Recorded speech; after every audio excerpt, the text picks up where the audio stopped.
All right. Hello, everyone. My name is Manosai. I'm going to be talking to you today about the importance of soft skills as a product manager. I'm really excited to explore this topic further. It's something I've reflected on and shared my thoughts on with many other PMs in the industry and continue to learn from people who are experienced as product managers. So today we'll cover a few different topics around the soft skills. We're going to start off with just a quick intro about myself, my experiences, and then we'll talk about why soft skills matter, what failure modes people fall into when they do not emphasize growing the area of soft skills in their product management arsenal, and lastly we'll close with tips and practices and techniques that you can take into your own day-to-day product management habits that will help you avoid these common failure modes and help you become a stronger PM in general. So a little bit about myself. Currently, I'm a product manager at Google. I've been a PM here at Google for the past 2.5 years. I started off as a PM at Microsoft, working on Office 365 in the enterprise email space, and then went on to Vevo and worked on consumer mobile apps, building music, video, and live streaming apps. And I now work at Google on internal products, focused mainly on 0-to-1 product development for internal marketing teams. So my background overall, I've had experiences in consumer, in enterprise, in mobile, in web, as well as mature products versus 0-to-1 new stage early product development. Before all of my product experience, I studied engineering, network and social systems engineering at UPenn. All right, so let's jump right in. Why do soft skills matter? And it's a lot more than you would think. So oftentimes when we think about product building, the actual practice of taking a concept from an idea in your mind to a finished product that's out there in the real world, what we can think about is the journey itself of building a product is a lot like climbing up a mountain. It's an activity that involves knowing where you want to go, having a rough idea of how you're going to get there. Especially with product development, it's not a solo journey of climbing up the mountain. It's a journey that involves getting there with your team, with your peers, and with people around you. And what that means for you as a product manager is that oftentimes on this climb up the mountain, you might be ahead of your peers and your teammates. You might be charting the course. You might be telling them, this is the direction we need to go, or this is the path we need to take. And oftentimes some people are ahead of you, telling you that this might be the better route to go. But what is kind of at the core of this analogy is that there is a huge team effort in this journey, and it's not a solo journey to get from start to finish of taking an idea from concept to a launched product. So think about this journey and think about how involved your effort will be in working your way up this mountain with your team. When I first started off as a product manager, I thought that product management was just about diving deep into the product, understanding user requirements, talking to users. I really thought it could be boiled down to basically figuring out what the right thing to do is, and that would be an objective discovery process. If I did my homework, if I did my due diligence, I would be able to figure out, these are the gaps in the products and these are the bets we should make to solve the user's needs. And it wasn't until the first few times that I worked on launching features that I realized that was really not the hard part. The hard part was once you even have figured out an idea of what to do, actually making that idea come into full fruition is extremely hard. And what I've come to realize is the reason why that's the hardest part, in my opinion, is because of how you have to align people and bring stakeholders and your team along for the journey. So the quote here is, figuring out the right thing to do. It's very rarely going to be the hardest part of the overall journey. Figuring out how to bring everyone along and making it a team success, a joint vision, a shared journey. That tends to be a lot harder than you think, and that should be what you think about throughout the emphasis on improving your soft skills. So product management, the classic definition of what it is. People have a lot of different ways of characterizing what it is that we do, right? I'm sure many of you have seen a diagram, a Venn diagram of some sort that looks like this, putting PMs at the middle of all these different stakeholders, right? Typically we think, PMs are in between UX and engineering, and also very much facing the business, right? Kind of thinking about UX and tech and product management being the core triad that are working in day-to-day together, and then business being, kind of the rest of the company, but very, very important in terms of product management stakeholders, and PMs sitting in the middle. So that sounds reasonable. That sounds like that is what PMs do. They do, in fact, sit in the middle of all these worlds and interface with the relevant stakeholders. If we took it one step further and we kind of built out a little bit more complex of a Venn diagram, not by the number of circles, but by the number of dimensions here, you could think of product managers as sitting between figuring out how to build the right product and also figuring out how to build the product right. So there's a process element of making sure you're building the product in the correct way and in a high quality, high effectiveness, a manner that really ensures you're going through the right steps. And then at the end of the day, knowing that what you worked on is actually the right thing that the users wanted. So is it being used? Is it actually solving real needs? There's both an art and a science to what product managers do. So you can think of PM sitting, again, in the middle of both of those worlds and learning how to harmonize the two types of hats to be wearing. We took this another step further. You could say, PMs work in an even more complex matrix of different tasks and different types of responsibilities. There's an exploding number of dimensions to look at in a diagram like this. The things we do might span go-to-market, product launch, internal process, so managing the product backlog, working with UX, managing the product roadmap. The business-facing side still exists. We're talking about how we contribute to the bottom line and how we should be thinking about top-line priorities. So number of different ways that if you take the PM role and say, hey, we're kind of sitting in the middle of a lot of things, like whichever dimensions you choose. You could say PM sit in the middle, it's super messy, and go figure out how to harmonize all these different signals, right? That's what we do. What I would posit is that PMs, at the end of the day, what we're really doing, we're figuring out how to deliver impact on one side, and then we are figuring out how to empower and accomplish our results through other people. I love this diagram because it points at, on one side, there's a very clean kind of strategic view of figuring out what the right thing to do is for your product and how it helps contribute to the company's goals.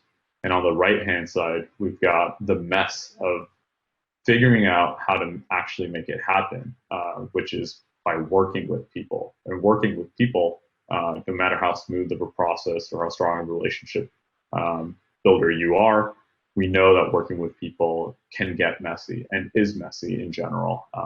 Soft skills of product management is how you get things done, because we, at the end of the day, don't get anything done directly by ourselves, right? What we do is we accomplish results through our teams, through our peers, our UX partners, our eng partners, our marketing, our sales, our leadership, all of our partners and peers in different business functions are the folks that we work with to get to where we want to get to. So I'll assert that at the core of everything we do, PMs work with people, and that's why it's really important that PMs pay particular attention to really investing in their soft skills and making sure that they don't simply take at face value that hard skills of product management are going to lend them the ability to succeed at all odds.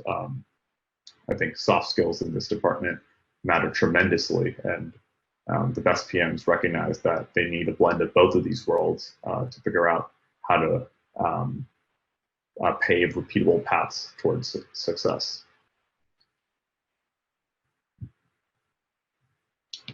So some common failure modes that PMs struggle with.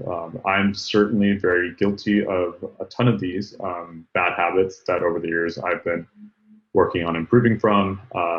This is also what I've observed in working with other PMs, things that we do that we do not intend to necessarily do. These are definitely things we fall into. There's a kind of passive element here that I can't emphasize enough. So number one, there's definitely an element of just falling in love with the parts of product management that we enjoy the most. You'll see this. PMs really love focusing on the building. We make comments like sometimes it feels like we're spending all of our time in unnecessary meetings, and that's definitely true. I'm sure there's a lot of ineffective meetings, or we spend a lot of time, listening to people's complaints or requests for prioritization. It doesn't feel like product management because it feels a lot squishier. And maybe what we really want to be doing is working on our product requirements docs or spending time with the eng team, like getting deeper into the solution building. Those are the types of kind of romanticized notions we have of what it means to be a product manager in terms of how much time we spend allocated towards those parts of product management. But I think it's important to recognize that there are a lot of these other non-tangible areas that are very important, that are, again, critical to laying the foundation for eventual product success. So this failure mode is recognizing that people tend to fall in love with whether it's pure building or just pure product management types of activities because they believe there is a very clear definition of the types of things they should be doing, and anything besides that is a waste of their time.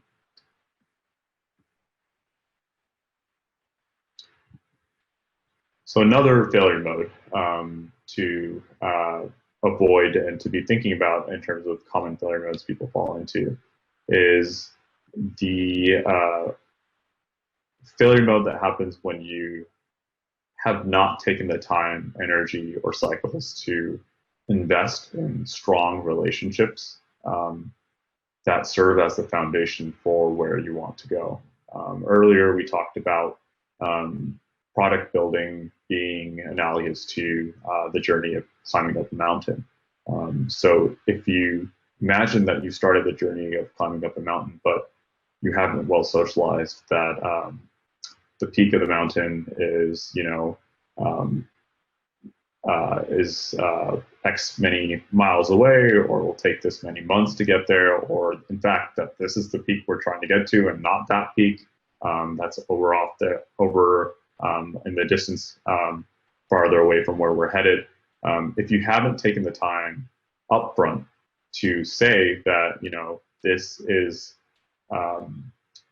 a shared sense of vision that I would love for us all to be aligned on, this will come to bite you much later on in your journey. This lack of consensus shows up in many different ways along the journey, because you will see that people will be deviating, people will be asking questions that reflect they never had the same shared sense of vision or understanding as you thought they did.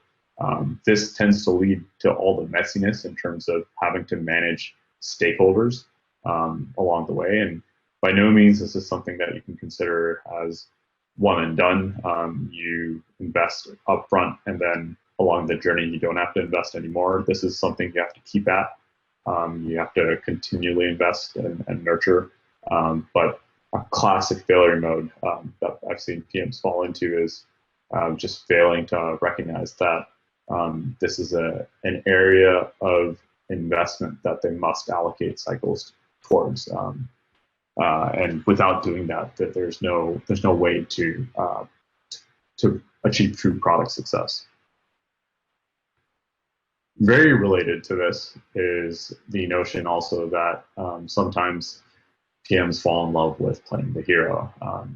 Sometimes this means, reflecting on the previous slide, this means not thinking that you're actually climbing up this journey by yourself, but with your team, but thinking that you're climbing up this mountain by yourself, thinking that you can do everything, that you can solve all these problems, that you don't actually need stakeholder alignment, maybe to the level that is truly needed, or that you can kind of get by without really resolving some of these underlying issues.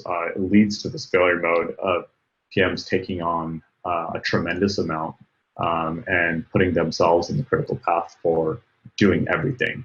And doing everything here, there's a wide range of what that could mean. That could mean, diving too much into the details of things that are better off in the hands of other folks. Things like writing code, writing documents, having meetings.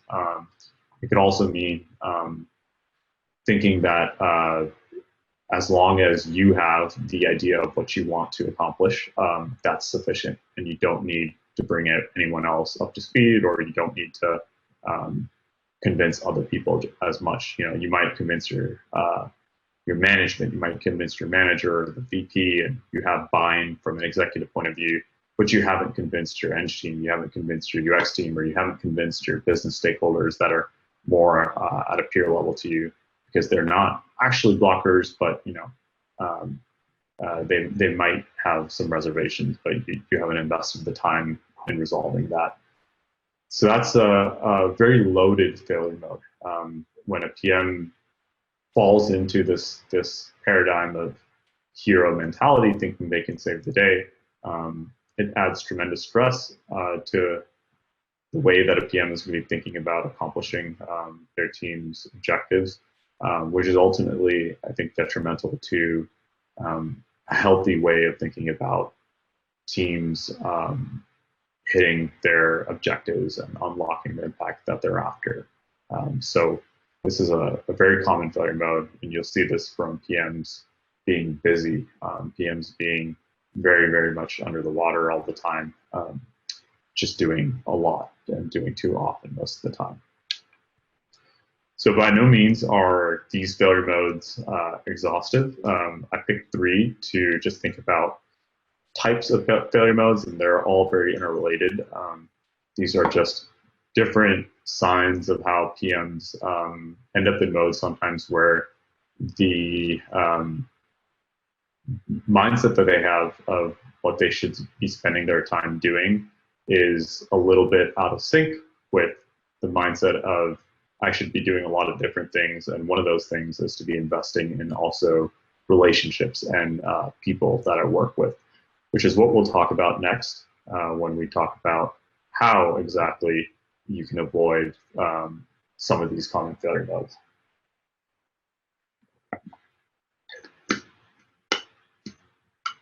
So what can you do? So one huge set of failure modes we identified is centered on not having invested proper cycles into building relationships with your key stakeholders. So I suggest this as an exercise for new PMs, for even existing PMs to do an audit,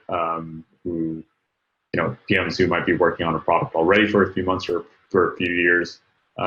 This is I think a very valuable set of steps you can take to make sure you're in a healthy spot, regardless of if you're a new PM or not. So step 1 in this process is first identifying and having a very clear view of who your key partners, key stakeholders, key players are within your product landscape. I've talked to PMs in the past that every new role or every new team they join, they go on a listening tour, obviously, to some extent, to meet the people who they expect to be working with. I've talked to PMs who've taken this a step further and after their listening tour, come up with artifacts to actually characterize who the different players are and what level of investment to allocate the different players. Coming up with literally a landscape analysis that says these are the different stakeholders. This is their current temperament to what I'm working on. Are they a blocker to the current vision? Are they an advocate? Figuring out a way to characterize where a person fits in an org chart and just situationally where they are in relation to your product, as well as figuring out where they are on the spectrum of being an advocate and a supporter and a true partner versus being somewhat of an of a blocker or playing an adversary role of some kind, someone who you think could get in your way, and someone that you might need to convert to being more of the former and less of the latter. I've seen PMs do this because it helps them really figure out the next step of this, which is what to invest in and who to invest in and to what level. For those that you've said, you need them to be on your critical path to success. So these would be the people that you've decided, okay, I'm going to climb up this mountain with them, invest and start building the foundation of a true partnership, of a true relationship. And this isn't something that happens overnight. Right? First, you need to recognize that not everyone you work with is on the critical path to success. So you should always be wary of protecting your own time and not over-calibrate and over-invest in the soft skills side of building relationships and really, really diving into this end. But when you draw the line around the people who you think are critical for not just your product to succeed, but ultimately you to succeed, you should then follow that up with investing meaningful time into building a true relationship or a true partnership with them and earning their trust. And the goal is that these are the people you're climbing up the mountain with, so that at the end of the day, you both have the same shared goal of getting up that mountain, getting to the top of that mountain. You want to both be on this journey together with the same shared goal at the end of the day. And lastly, as I mentioned, this doesn't happen overnight. You have to keep nurturing and keep investing in this relationship growing over time. The more you invest, the stronger they will tend to get in terms of the relationship. But ultimately, you want to get to a point where these partnerships reflect a level of investment where you can trust the other person as well. You know that if you were to not be on your product for a week or 2 weeks because you're on vacation, you know that these peers and these stakeholders would be ultimately pushing for the same thing you want. You never want to be in a situation where you've got a bus factor of 1, and as soon as you're on vacation or not at your computer, you're going to have a bunch of competing priorities and a bunch of people pushing for something that wasn't the same thing that you were pushing for.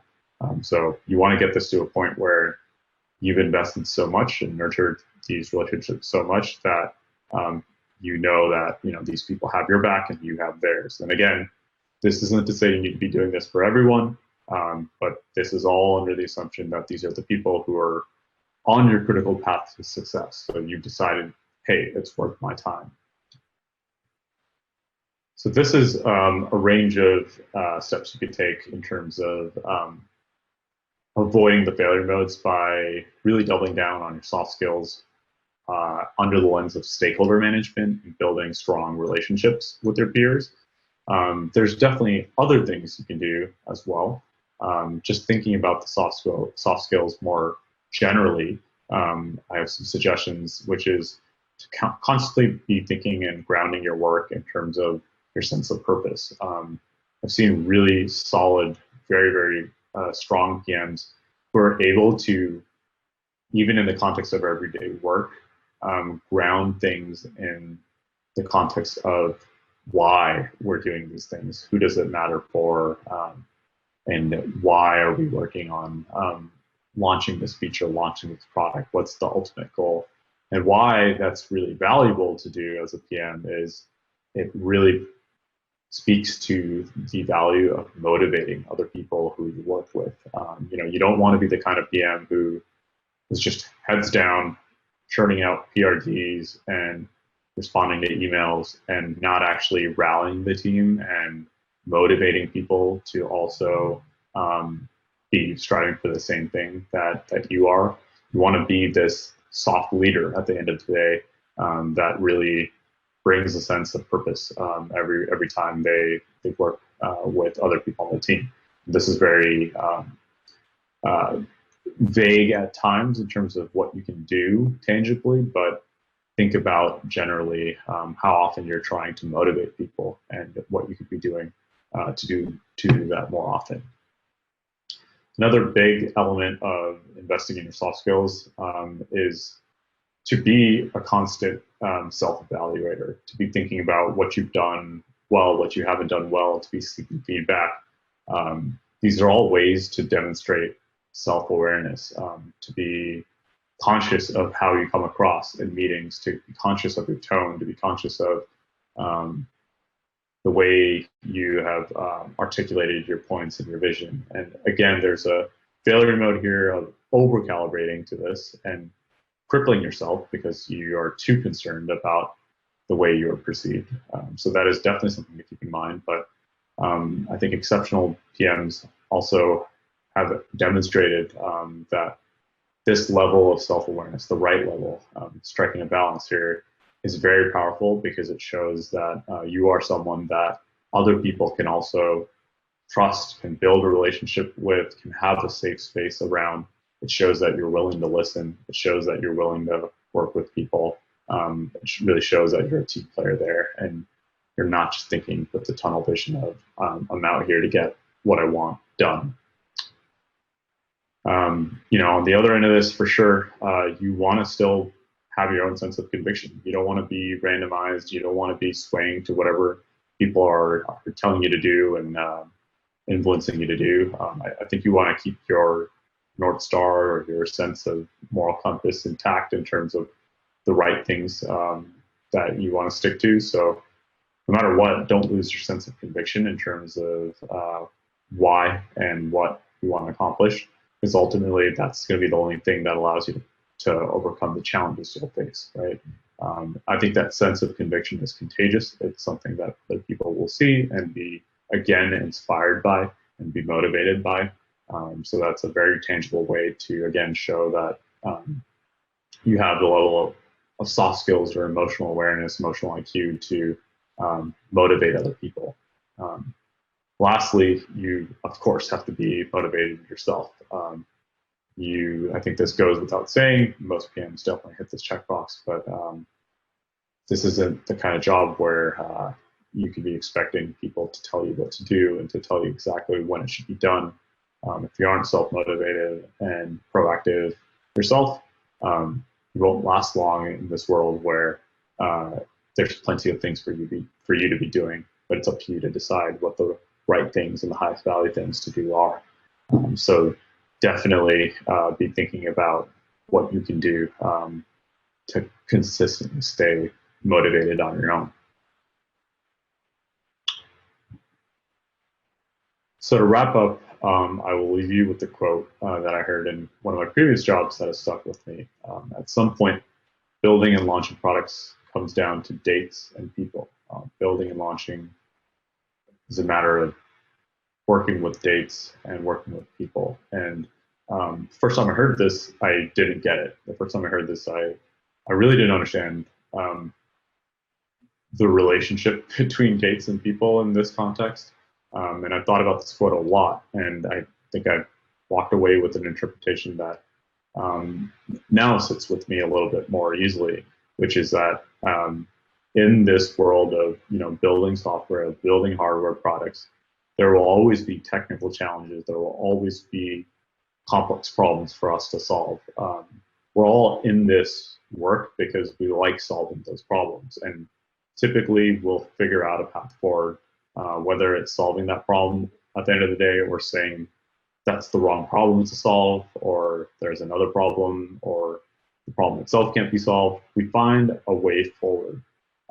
And the way forward always comes down to some sense of time being tracked. So that's why we have dates. That's why we try to hold ourselves accountable to some notion of timeliness. And then that's why we work with people. We work on teams. We work together to hit these milestones on these dates that we've set out for ourselves. And otherwise it would be an extremely lonely journey of always trying to build the right things and figure everything out by yourself, playing the hero. But what we're all doing in some abstract way at the end of the day is really just working with each other to build and launch what we think the world needs in a timely manner, in a timely fashion. We don't have forever to do this. So, we've got our own business constraints, business objectives.